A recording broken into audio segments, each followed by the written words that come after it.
بسم اللہ الرحمن الرحیم۔ السلام علیکم، ہمارے چینل میں خوش آمدید۔ میری زندگی کی وہ شام کچھ زیادہ ہی انوکھی تھی جب وہ مجھے ملی۔ میں نے اسے پہلی بار دیکھا تھا اور ایسا بالکل بھی نہیں تھا کہ وہ پہلی نظر میں ہی مجھے پسند آ گئی تھی۔ میں نے تو اسے آنکھ بھر کے دیکھا بھی نہیں تھا، لیکن اس وقت میرے دل و دماغ میں بھی یہ خیال نہیں آیا تھا کہ کوئی ایسی لڑکی میری زندگی میں شامل ہو سکتی ہے جس نے محبت کی خاطر اپنی عزت بھی داؤں پر لگا دی تھی۔ اگر میں پہلے سے ہی یہ سب کچھ جانتا تو شاید اس دن اس لڑکی کو وہیں پر ختم کر دیتا، مگر مجھے کیا معلوم تھا کہ میری ایک غلطی زندگی بھر کی سزا بن جائے گی۔ میرا نام فہد ہے، میرا تعلق ایک متوسط طبقے سے ہے۔ مجھے لگتا ہے کہ میں وہ انسان ہوں جس کی زندگی میں کچھ بھی غیر معمولی نہیں ہوا تھا، یہاں تک کہ میری پیدائش بھی معجزاتی طور پر ہوئی تھی۔ یوں تو میں اپنے ماں باپ کی اکلوتی اولاد نہیں تھا، مگر وہ مجھے اپنی باقی ساری اولادوں سے زیادہ پیار کرتے تھے، اور اس کی ایک بہت اہم وجہ بھی تھی جس کے بارے میں مجھے 12 سال کی عمر میں پتہ چلا تھا۔ ہم گاؤں کے رہنے والے تھے، لیکن ہمارا گاؤں ایک بڑے شہر کے بہت قریب واقع تھا، اس لیے گاؤں میں بھی سہولتوں اور ضروریات کی تمام چیزوں تک رسائی بڑی آسانی سے ہو جاتی تھی۔ ابا بتاتی تھی کہ جب وہ جوان ہوئے اس وقت تک گاؤں کی کچی سڑکیں بھی پکی ہو چکی تھیں اور گاؤں والوں نے اپنے گھروں کو بھی پکا کر لیا تھا۔ ہم بھی ایک بہت بڑے گھر میں رہتے تھے جس کا آدھے سے زیادہ حصہ پکا بنا ہوا تھا اور پیچھے کا حصہ ابھی بھی کچا تھا، جہاں پر 2 کمرے تھے۔ ان کمروں میں دادا اور دادی رہتے تھے، اور ان کے کہنے پر ہی وہ کمرے کچے چھوڑے گئے تھے کیونکہ ان کو مٹی کی سوندھی خوشبو اور شروع سے ملا ہوا ماحول پسند تھا۔ اماں ابا نے دادا دادی کی بہت خدمت کی، ہمیشہ ان کے لیے لکڑیاں جلا کر مٹی کی بنی ہوئی ہانڈی میں کھانا تیار ہوتا تھا۔ حالانکہ گاؤں میں گیس کافی سالوں سے موجود تھی، مگر اماں اپنے ساس سسر کے لیے ہمیشہ لکڑیوں والے چولہے پر ہی کھانا بناتی تھیں، اور ایسا کرتے ہوئے اماں کے چہرے پر ناگواری کے تاثرات یا ماتھے پر ایک ذرا سی شکن بھی نہیں ہوتی تھی۔ میں نے خود اپنی اماں کو دادا دادی کے دل سے خدمت کرتے ہوئے دیکھا، اور انہوں نے ہمیں بھی یہی سکھایا تھا کہ انسانیت کی قدر اور خدمت کرنی چاہیے۔ ہمارے گھر سے کبھی کوئی ضرورت مند خالی ہاتھ نہیں لوٹتا تھا۔ آس پڑوس کی عورتیں کوئی چیز مانگنے آتیں تو اماں انہیں ضرور دیتی تھیں، اور یہ سب کچھ اماں نے میری دادی سے سیکھا اور اپنایا تھا۔ دادا دادی کے انتقال کے بعد بھی ابا نے گھر کا وہ کچا حصہ ویسے کا ویسا رکھا ہوا تھا، کیونکہ ان کے ماں باپ کی یادیں وہیں پر بس رہی تھیں۔ ہمارا گھر کافی بڑا تھا اور زمیندار کی حویلی کے بالکل پاس بنا ہوا تھا۔ ویسے بھی حویلی والوں کے ساتھ ہمارے تعلقات شروع سے ہی بہت اچھے تھے، کیونکہ ہمارے گاؤں کے ذمہ دار روایتی زمیندار نہیں تھا جس کے ظلم و ستم سے پورا گاؤں پریشان ہو، بلکہ وہ تو بہت ہی اچھا اور نیک انسان تھا۔ اس کی موجودگی میں گاؤں والوں کو کبھی کوئی تکلیف نہیں ہوئی تھی، اور اسی کی وجہ سے پورا گاؤں اتنی جلدی ترقی کر رہا تھا۔ میرے ابا کی گاؤں میں اپنی زمینیں بھی تھیں اور وہ دکان بھی چلا رہے تھے۔ اس کے باوجود وہ پنچایت کے اہم رکن بھی تھے۔ ابا کی سمجھ بوجھ اور دور اندیشی کی وجہ سے ہی زمیندار نے انہیں پنچایت میں شامل کیا تھا۔ اماں ابا کی شادی کے بعد وقت تو گزرتا جا رہا تھا اور بظاہر سب کچھ بہت اچھا تھا، لیکن ان کی زندگی میں ایک بہت بڑی کمی تھی، کیونکہ شادی ہونے کے 5 سال بعد بھی ان کے ہاں اولاد نہیں ہو رہی تھی۔ میرے ابا اپنے ماں باپ کے اکلوتے بیٹے تھے، اس لیے سب کو ہی انتظار تھا کہ ابا کے ہاں جلد از جلد اولاد ہو جائے اور ان کی نسل آگے بڑھے۔ خاص طور پر دادا اور دادی بے حد فکر مند رہتے تھے۔ شادی کے بعد شروع کا 1 سال تو سکون سے گزرا، مگر پھر اولاد کے لیے ہی کوششیں شروع ہو گئیں۔ سب سے پہلے دادی نے اماں کو ایک دائی کے پاس چیک کروایا۔ اسی نے اپنے تجربات کی روشنی میں کچھ دوائیں بنا کر دیں جو جڑی بوٹیوں سے بنتی تھیں، ساتھ ساتھ دعائیں بھی جاری تھیں، لیکن کسی چیز سے کوئی فائدہ نہیں ہوا۔ تو دادی میری اماں کو اپنے ساتھ گاؤں کی درگاہ پر لے جانا شروع کر دیا، اور پھر جس نے جہاں کوئی دم کرنے والا بتایا یا منت کا دھاگا باندھنے کی جگہ بتائی، دادی میری اماں کو لے کر وہیں پر پہنچ جاتی تھیں۔ میرے ابا اماں نے کبھی اس بات پر اعتراض نہیں کیا تھا، کیونکہ انہیں معلوم تھا کہ دادی کو اپنے اکلوتے بیٹے کی اولاد دیکھنے کی کس قدر خواہش ہے، اسی لیے میری اماں چپ چاپ اپنی ساس کی ہر بات مان لیتی تھیں۔ حالانکہ میرے ابا ایسی باتوں پر یقین نہیں رکھتے تھے۔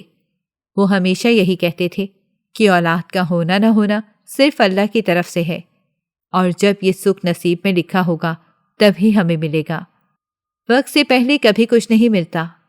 مگر دادا دادی سب کچھ جانتے اور سمجھتے ہوئے بھی اپنی سی کوششوں میں لگے ہوئے تھے۔ ایسے ہی مزید 1 سال پورا ہو گیا تو دادی کی کوششیں بھی بڑھنے لگیں، یہاں تک کہ انہوں نے اماں کو اپنے ساتھ دوسرے گاؤں بھی لے جانا شروع کر دیا، جہاں پر کبھی حکیم سے دوائیں لے جاتی تھیں تو کبھی کسی پیر فقیر سے دم کروایا جاتا تھا۔ جو اور جیسی خوراک وہ کھانے کو کہتے تھے میری اماں وہی کھاتی تھیں، لیکن مراد پوری نہیں ہو رہی تھی۔ تب دادی کو کسی نے مشورہ دیا کہ انہیں ڈاکٹر کا رخ کرنا چاہیے۔ گاؤں میں جو ڈسپینسری تھی وہاں پر بھی اماں کا چیک اپ کروایا گیا، اور پھر گاؤں کے بالکل قریب ہی بڑا ہسپتال بنا تھا، وہاں پر بھی دادی میری اماں کو لے کر گئیں۔ ڈاکٹر کے مشورے پر ابا کے بھی ٹیسٹ ہوئے، اور خوش قسمتی سے اماں اور ابا کے تمام ٹیسٹ بالکل ٹھیک آئے تھے۔ اسی لیے انہیں یقین ہو گیا کہ دیر ہونے کی کوئی اور وجہ نہیں ہے، جب اللہ کا حکم ہوگا تو کرم بھی ہو جائے گا۔ میری اماں نے ڈاکٹر کی دی ہوئی دوائیں بھی کچھ عرصہ استعمال کی۔ مسلسل 3 سال سے اماں کبھی کسی حکیم کے پاس جا رہی تھیں تو کبھی کسی ڈاکٹر کے پاس، اور درگاہوں کے چکر لگا لگا کر بھی وہ تھک گئی تھیں۔ شادی کو 4 سال مکمل ہو گئے تھے تب دادی بھی آرام سے بیٹھ گئیں۔ شاید انہوں نے امید چھوڑ دی تھی، یا پھر انہیں بھی احساس ہو گیا تھا کہ اس طرح تو اماں کو پریشانی کا سامنا کرنا پڑتا ہے۔ پھر دادی نے خود ہی اماں سے کہا کہ سب کچھ چھوڑ دو اور ساری دوائیں بھی بند کر دو، بس دعا کیا کرو۔ اور دادی خود بھی نماز کے بعد دعا کر کے اماں کو پانی دم کر کے دیتی تھیں، اور تسبیح کر کے بھی اماں پر پھونک مارتی تھیں۔ اماں نے بھی سب کچھ پاک پروردگار پر چھوڑ کر اسی سے دعائیں مانگتی رہیں، اور آخرکار ان کی دعائیں رنگ لے آئیں۔ اماں کو امید سے ہونے کی خوشخبری شادی کے 5 سال بعد ملی تھی، اور یہ خبر ہی سب گھر والوں کے لیے بہار کی نوید تھی۔ جس قدر خوش اماں ابا تھے، اس سے بھی زیادہ خوشی دادا دادی کو ہو رہی تھی۔ دادی کا تو بس نہیں چلتا تھا کہ وہ اماں کو زمین پر پیر بھی نہ رکھنے دیں۔ انہوں نے سارا کام اپنے ذمے لے لیا، حالانکہ ان کی بیمار ہڈیوں میں اتنی طاقت بھی نہیں باقی تھی۔ اس کے باوجود شروع کے 3 مہینے دادی نے اماں کو کوئی کام نہیں کرنے دیا۔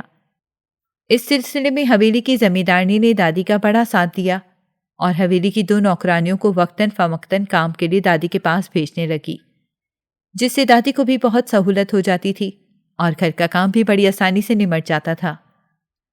دوسری طرف میرے ابا تھے، جو اولاد آنے کی خوشی میں دیوانے ہوئے جا رہے تھے۔ انہوں نے اماں کا اتنا خیال رکھا، ان کے کھانے پینے سے لے کر ہر چیز کے بارے میں ابا نے بہت احتیاط سے کام لیا۔ اماں کا چیک اپ بھی بڑے ہسپتال میں کرواتے تھے۔ سب کچھ بہت اچھا جا رہا تھا، لیکن اچانک سے 5ویں مہینے میں اماں کا پیر پھسلا اور وہ گر گئیں۔ تب اماں سمیت سب کی جان نکل گئی کہ اب پتہ نہیں کیا ہوگا۔ اماں کو فوری طور پر ہسپتال لے جایا گیا، مگر سب کچھ ٹھیک ہونے کی خبر نے سب کو سکون پہنچایا۔ اس وقت جو اماں کی حالت ہوئی تھی، ڈاکٹر بھی پریشان ہو گئے تھے، مگر اللہ کے کرم سے سب کچھ ٹھیک رہا۔ اس کے بعد اماں خود بھی بہت خیال رکھنے لگ گئیں، مگر ایک مرتبہ پھر اماں کے ساتھ ایسے ہوا کہ اب 7واں مہینہ چل رہا تھا۔ ابا میری اماں کو لے کر ہسپتال جا رہے تھے، مگر راستے میں ان کی گاڑی کا ایکسیڈنٹ ہو گیا، جس میں بہت زیادہ چوٹیں تو کسی اور کو نہیں آئیں، لیکن اماں کو بہت زیادہ جھٹکا لگا تھا، اور اماں کی حالت ایک دم سے بگڑ گئی۔ ابا کے بھی ہاتھ پیر پھول گئے۔ تب اماں کو فوراً ایمبولینس میں ہسپتال لے جایا گیا، جہاں پر ڈاکٹر بھی پریشان ہو گئے، کیونکہ معاملہ بے حد پیچیدہ ہو چکا تھا۔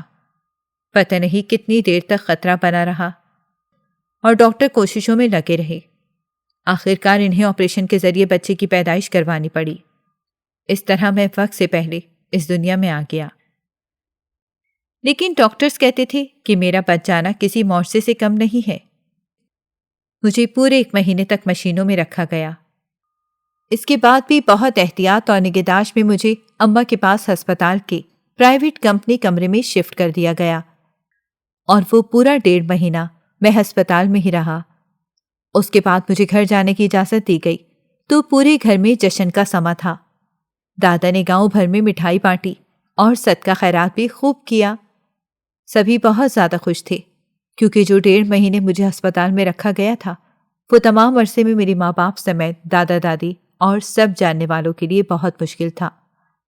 نہ جانے کتنی دعاؤں کے بعد میں گھر آیا تھا، یہاں تک کہ میری خوشی تو حویلی میں بھی منائی گئی، اور سب کو یہی ڈر لگ رہا تھا کہ میں پری میچیور بچہ ہونے کی وجہ سے کسی بیماری یا خطرے کا شکار نہ ہو جاؤں، اسی لیے سب میرا بہت خیال رکھتے تھے۔ لیکن جیسے جیسے میں بڑا ہوتا جا رہا تھا میری صحت بھی بہت اچھی ہوتی جا رہی تھی۔ یہ سب کے لاڈ پیار اور دعاؤں کا ہی نتیجہ تھا کہ 2 مرتبہ حادثات سے بچ جانے کے بعد بھی میں اس دنیا میں آ گیا۔ حالانکہ میرے بعد ایک بہن اور ایک بھائی نے بھی جنم لیا، مگر جتنا پیار گھر والوں کو مجھ سے تھا اتنا باقی دونوں سے نہیں کرتے تھے۔ ایسی بات بالکل بھی نہیں تھی کہ اماں ابا میرے چھوٹے بہن بھائیوں سے محبت نہیں کرتے تھے، وہ تو ان پر بھی جان چھڑکتے تھے، مگر میں کچھ زیادہ ہی لاڈلا تھا۔ جب تک دادا دادی زندہ رہے انہوں نے میری خوب لاڈ اٹھائے۔ پہلے دادا کا انتقال ہوا اور جب دادی اس دنیا سے گئیں اس وقت میں 7 سال کا ہو چکا تھا۔ میری بوڑھی دادی کو ٹھیک سے نظر بھی نہیں آتا تھا، اس کے باوجود روزانہ جب تک مجھے دیکھ کر اور پیار کر کے خوش نہیں ہو جاتی تھیں انہیں سکون نہیں ملتا تھا۔ مگر اتنے زیادہ لاڈ پیار کے باوجود بھی میرا شمار ان بچوں میں نہیں ہوتا تھا جو بگڑ جاتے ہیں۔ مجھے ابا نے گاؤں کے اسکول میں داخل کروایا، پڑھائی میں بھی بہت اچھا تھا اور عام بچوں کی طرح شرارتیں بھی زیادہ نہیں کرتا تھا، بلکہ میرے چھوٹے بہن بھائی مجھ سے زیادہ شرارتی تھے۔ جیسے جیسے وقت گزر رہا تھا مجھے بھی پڑھائی کا زیادہ شوق ہونے لگا، میں کچھ بننا چاہتا تھا۔ مجھے پیڑ پودے اور درخت بہت اچھے لگتے تھے۔ ہمارے گاؤں کے پیچھے ایک چھوٹا سا جنگل تھا، میں وہاں اکثر اپنے اسکول کے دوستوں کے ساتھ جایا کرتا تھا۔ جنگل میں طرح طرح کے درخت دیکھنا اور ان کے بارے میں جاننا اور درختوں پر لگنے والے پھلوں اور پھولوں کی معلومات لینا بھی مجھے بہت پسند تھا، یہاں تک کہ میں نے ابا سے فرمائش کر کے اپنے لیے ایک موبائل خریدا جس پر میں انٹرنیٹ چلا سکتا تھا۔ میں اس فون پر مختلف درختوں اور پودوں کے بارے میں پڑھتا رہتا تھا اور پھر جنگل میں جا کر ان کی تلاش بھی کرتا۔ 9ویں کلاس میں پہنچنے تک مجھے بہت سارے پودوں اور جڑی بوٹیوں کے بارے میں کافی معلومات ہو گئی تھی۔ میرے اس شوق کو دیکھتے ہوئے ہمارے ہیڈ ماسٹر نے مجھے جنگلات کے شعبے میں جانے کا کہا، جس کے لیے ایک الگ ڈپارٹمنٹ ہوتا ہے۔ اب مجھے اسی کی پڑھائی کرنی تھی۔ میں نے ابا سے بھی اس بارے میں بات کر لی۔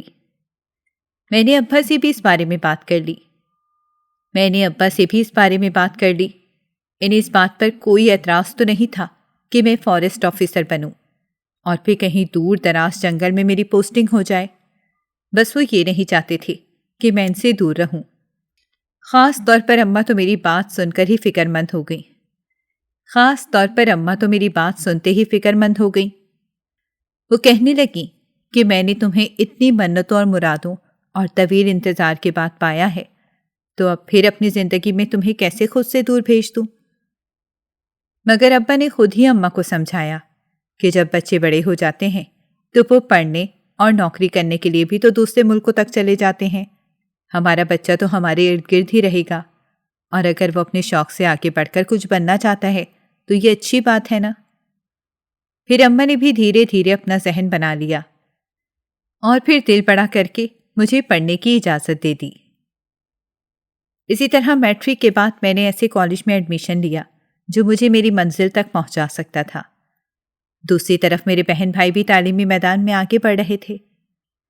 زندگی بڑے سکون سے گزر رہی تھی، مگر ایک مرتبہ جب میں 2nd ایئر کی چھٹیوں میں گاؤں گیا تو مجھے پتہ نہیں کیسے زمیندار کی بیٹی سے محبت ہو گئی۔ اب ہم دونوں بچپن سے ایک دوسرے کو جانتے تھے، کیونکہ حویلی میں میرا آنا جانا بچپن سے ہی تھا، اور وہ بھی مجھ سے صرف 1 سال چھوٹی تھی۔ ہم گاؤں کے ایک ہی اسکول میں پڑھے تھے، لیکن کبھی میرے دل میں اس کے لیے ایسے جذبات نہیں جاگے جو میں اب محسوس کر رہا تھا۔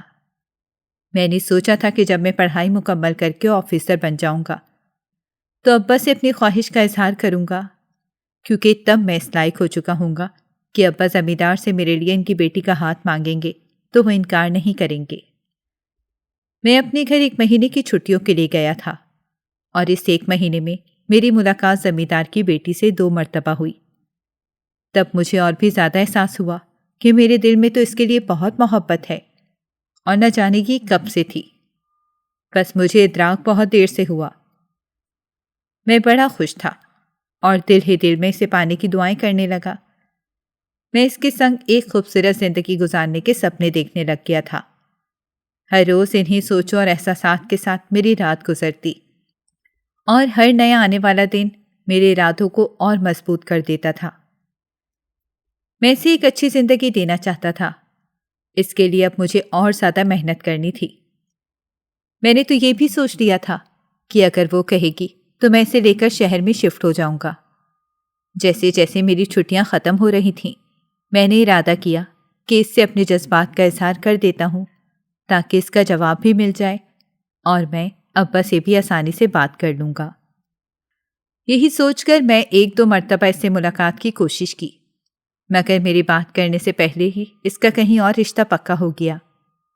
مجھے تو اس وقت پتہ چلا جب اماں بڑی خوش ہو کر میرے سامنے مٹھائی لائیں اور کہنے لگیں کہ زمیندار صاحب نے اپنی بیٹی کا رشتہ طے کر دیا ہے، اسی خوشی میں مٹھائی بانٹی ہے۔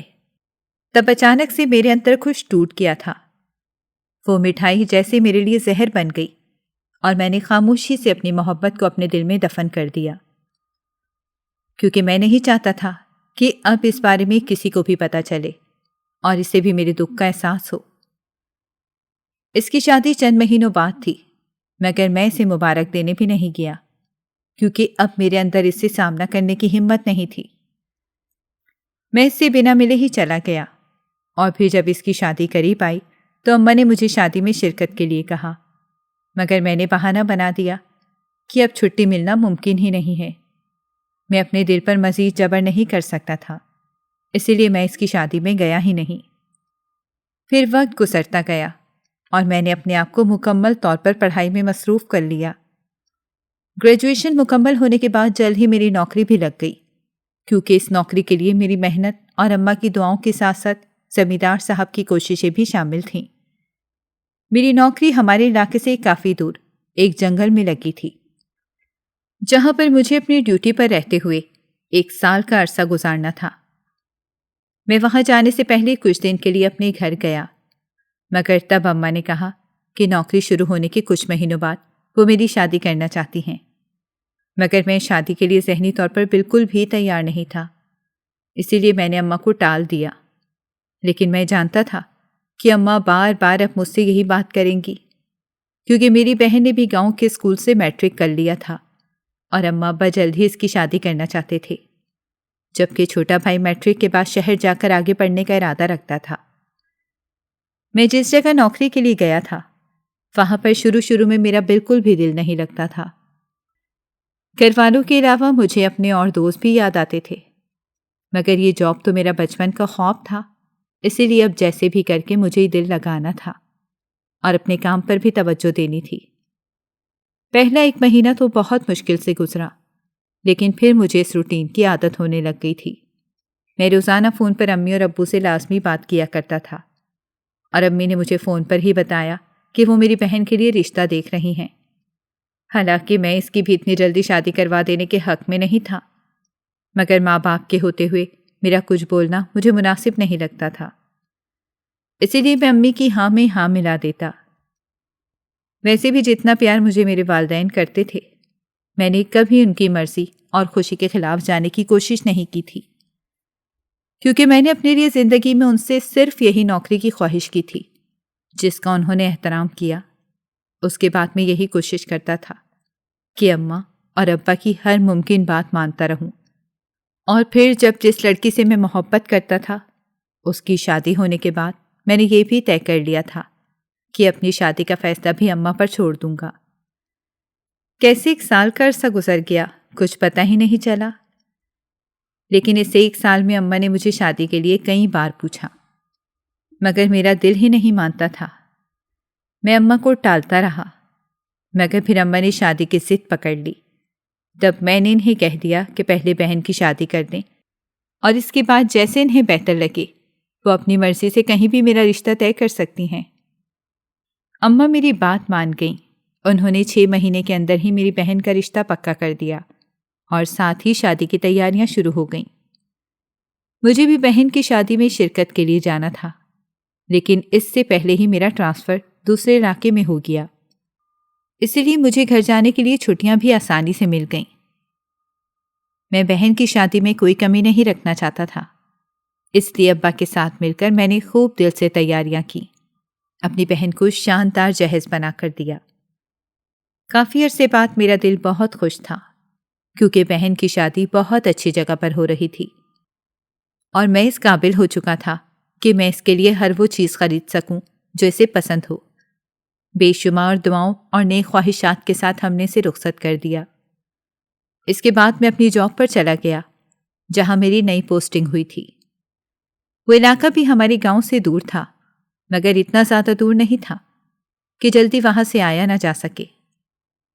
یہی وجہ تھی کہ ہر 3 مہینے بعد میں گھر کا چکر لگانے لگ گیا تھا، اور اماں کو بھی تسلی ہو گئی تھی۔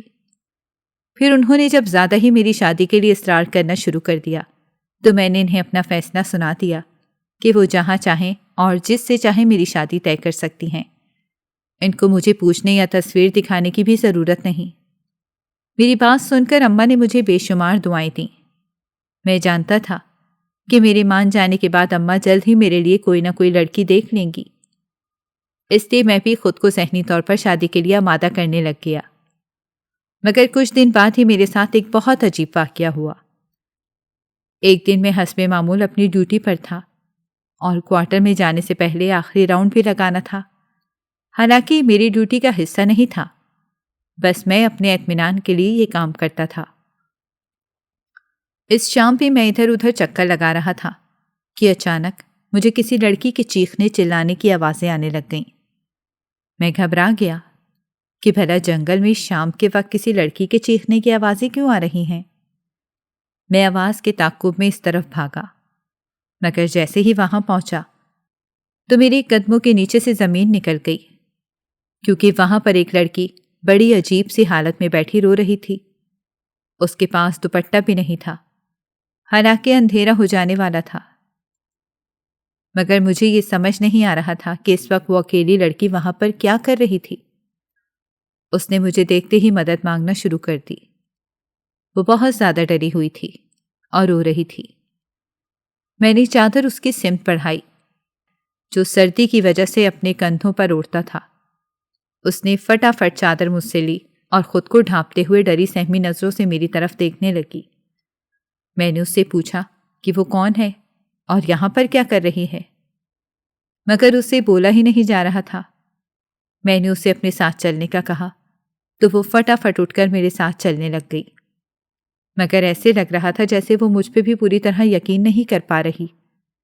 میں اسے لے کر اپنے کوارٹر میں پہنچا، جہاں چوکیدار بھی بیٹھا تھا۔ اندر جانے کے بعد میں نے اسے پانی پلایا تو اب اس نے روتے ہوئے بتایا کہ وہ یہاں اپنے کالج کی طرف سے ایک ٹرپ پر آئی تھی، جس میں اس کے دوست بھی شامل تھے، مگر وہ جس لڑکے کو پسند کرتی تھی وہ بھی وہاں پر آ گیا تو وہ لڑکی اس کے ساتھ اپنے دوستوں سے الگ ہو گئی۔ مگر وہ لڑکا اچھا نہیں تھا، اس نے لڑکی کو دھوکہ دیا اور اس کے ساتھ بدتمیزی کرنے کی کوشش کی، مگر اس کے چیخنے چلانے کی وجہ سے اسے وہیں چھوڑ کر بھاگ گیا تھا۔ یہ سن کر مجھے افسوس بھی ہوا اور غصہ بھی بہت آیا۔ پہلے تو میں اسے کہنے لگا کہ بھلا تمہیں اس طرح کسی غیر پر یقین کرنے کی کیا ضرورت ہے، مگر میں خاموش ہو گیا، کیونکہ اس وقت میں بھی اس کے لیے غیر تھا اور وہ مجھ پہ یقین کر کے ہی میرے کوارٹر میں بیٹھی ہوئی تھی۔ میں نے اس سے گاؤں کا نام پتہ پوچھا اور باحفاظت اس کے گاؤں پہنچنے کا انتظام کر دیا، مگر میں اس کے ساتھ اس کے گھر تک نہیں گیا، کیونکہ اس نے میرے فون سے اپنے بھائی کو فون کر دیا تھا اور وہی سے گاؤں کے پاس آ کر لے گیا تھا۔ میری ملاقات اس سے ہوئی۔ اس نے میرا بہت شکریہ ادا کیا، کیونکہ وہ سب لوگ بے حد پریشان تھے کہ ان کی لڑکی کالج ٹرپ کے ساتھ جنگل میں گئی اور وہیں پر راستہ بھول گئی تھی۔ میں یہ سوچتے ہوئے واپس آیا کہ اچھا ہی ہو گیا کہ کالج ٹرپ میں کھو جانے کے بہانے اس لڑکی کی عزت کا بھرم باقی رہ گیا۔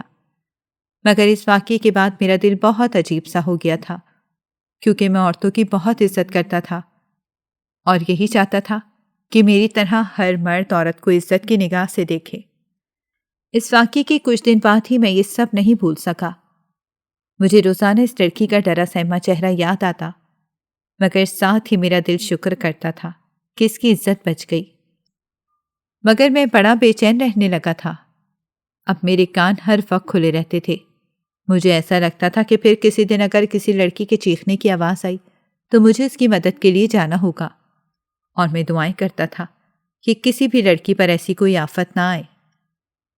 میں نے اپنی بے چینی اور بے قراری کا ذکر کسی سے بھی نہیں کیا، حالانکہ امی کئی دن سے مجھے پوچھ رہی تھیں کہ میں زیادہ بات کیوں نہیں کرتا، تو میں انہیں یہی کہتا تھا کہ میرا دل اداس ہے۔ پھر امی کے کہنے پر ہی میں چھٹی لے کر گھر چلا گیا، حالانکہ تب اس واقعے کو پورا 1 مہینہ ہو چکا تھا، مگر میرے دل میں ابھی بھی اداسی چھائی ہوئی تھی۔ جب میں گھر گیا تو مجھے بہت اچھا محسوس ہوا، لیکن 2 دن بعد ہی امی نے بتایا کہ انہوں نے برابر والے گاؤں میں ایک لڑکی کے ساتھ میرا رشتہ طے کر دیا ہے، اور وہ لوگ میری بہن کے سسرالی ہیں۔ میں یہ سن کر خاموش ہو گیا۔ میرے پاس انکار کا کوئی جواز تھا بھی نہیں، اور پھر معاملہ بھی میری بہن کے سسرال کا تھا۔ میں نے اماں کو کہا کہ ٹھیک ہے، جیسے آپ مناسب سمجھیں۔ تب اماں نے مجھ سے پوچھا کہ کیا اس کی تصویر نہیں دیکھو گے؟ میں نے اماں کو کہہ دیا کہ مجھے آپ کی پسند پر پورا یقین ہے، جبکہ حقیقت تو یہ تھی کہ ابھی تک میرا دل شادی پر رضامند ہوا ہی نہیں تھا۔ میں زمیندار کی بیٹی کو پوری طرح اپنے دل سے نہیں نکال پایا تھا۔ کچھ دن گھر رہنے کے بعد میں واپس ڈیوٹی پر چلا گیا۔ اماں نے میری شادی 1 مہینے بعد طے کر دی تھی۔ میں نے اماں کے کہنے پر 15 دن کی چھٹیوں کی درخواست پہلے ہی دے دی تاکہ دوبارہ مسئلہ نہ بنے، اور جب میں اپنی شادی کے لیے گھر گیا تو سب کی خوشیاں دیکھ کر مجھے بھی اچھا محسوس ہونے لگا تھا۔ خاص طور پر میری بہن بہت زیادہ خوش تھی۔ وہ اپنی ہونے والی بھابھی کی اتنی تعریفیں کرتی تھی کہ نہ چاہتے ہوئے بھی میں اس کے بارے میں سوچنے پر مجبور ہو گیا۔ میری ہونے والی بیوی کا نام فیروزہ تھا اور اس نے انٹر پاس کیا ہوا تھا۔ وہ میری بہن کی ساس کی بھانجی تھی۔ اس لحاظ سے تو وہ اس کی نندھی لگتی تھی، لیکن اب بھابھی بننے جا رہی تھی۔ میرے گھر جانے کے 2 دن بعد ہی شادی کے ہنگامے شروع ہو گئے۔ بہن اور بھائی نے مل کر اپنے سارے ارمان پورے کیے، اور پھر وہ دن بھی آ گیا جب میں فیروزہ کو دلہن بنا کر اپنے گھر لے آیا۔ میری شادی گاؤں کے رسم و رواج کے مطابق ہوئی تھی، اسی لیے میں نے ابھی تک اپنی دلہن کو دیکھا ہی نہیں تھا،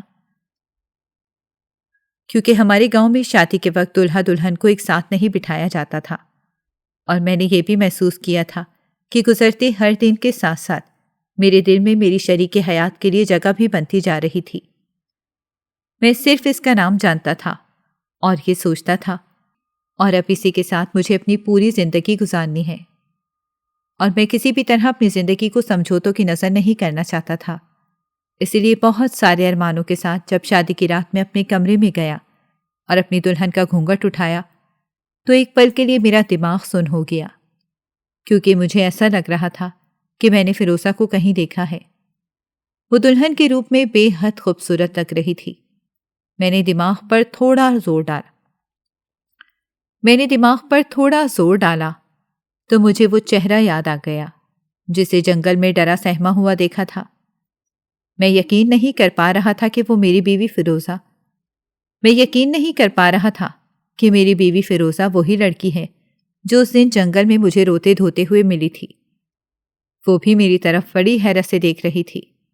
شاید اسے پہلے سے معلوم تھا کہ اس کی شادی میرے ساتھ ہو رہی ہے، لیکن یقیناً وہ میرے ساتھ اس طرح کے رد عمل کی منتظر نہیں ہوگی۔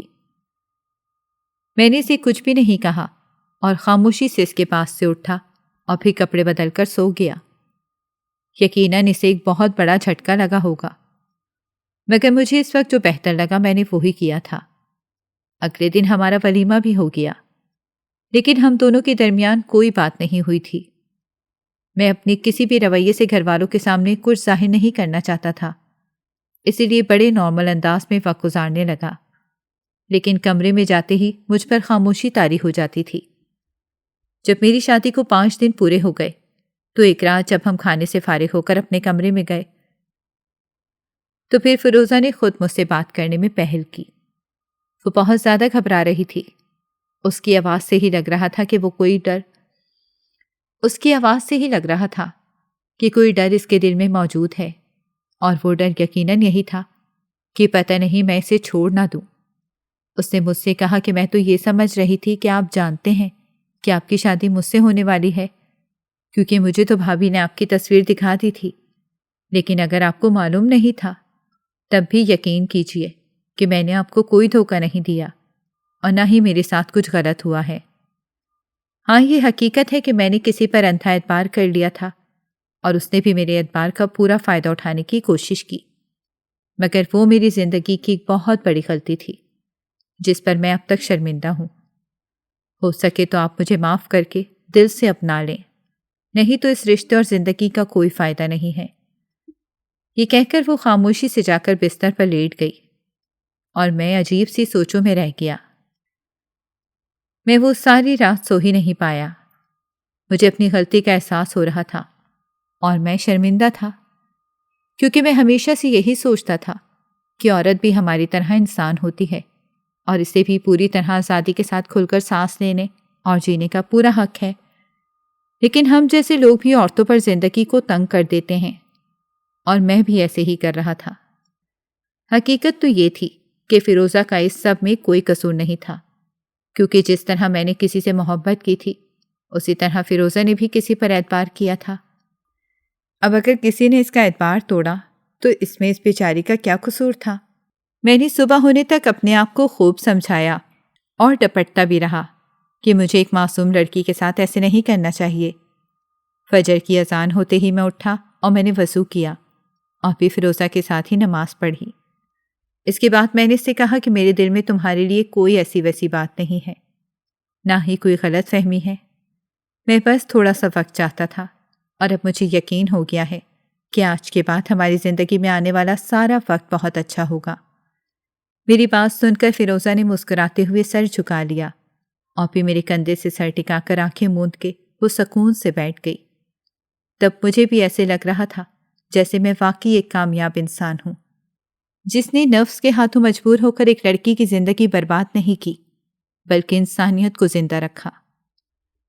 میں اپنی کہانی کے ذریعے سب کو پیغام دینا چاہتا ہوں کہ ہر انسان کو اس کی غلطی کی سزا فوراً مت دیں، بلکہ سوچ سمجھ کر فیصلہ کریں تاکہ آپ کی اور اگلے کی بھی زندگی آسان ہو جائے۔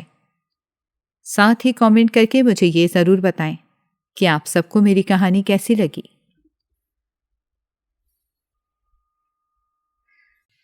ناظرین، اگر آپ کو ہماری کہانی اچھی لگی ہے تو ویڈیو کو لائک کریں، شیئر کریں اور ہمارے چینل کو سبسکرائب کریں۔ اگلی ویڈیو تک اجازت دیں۔ اللہ حافظ۔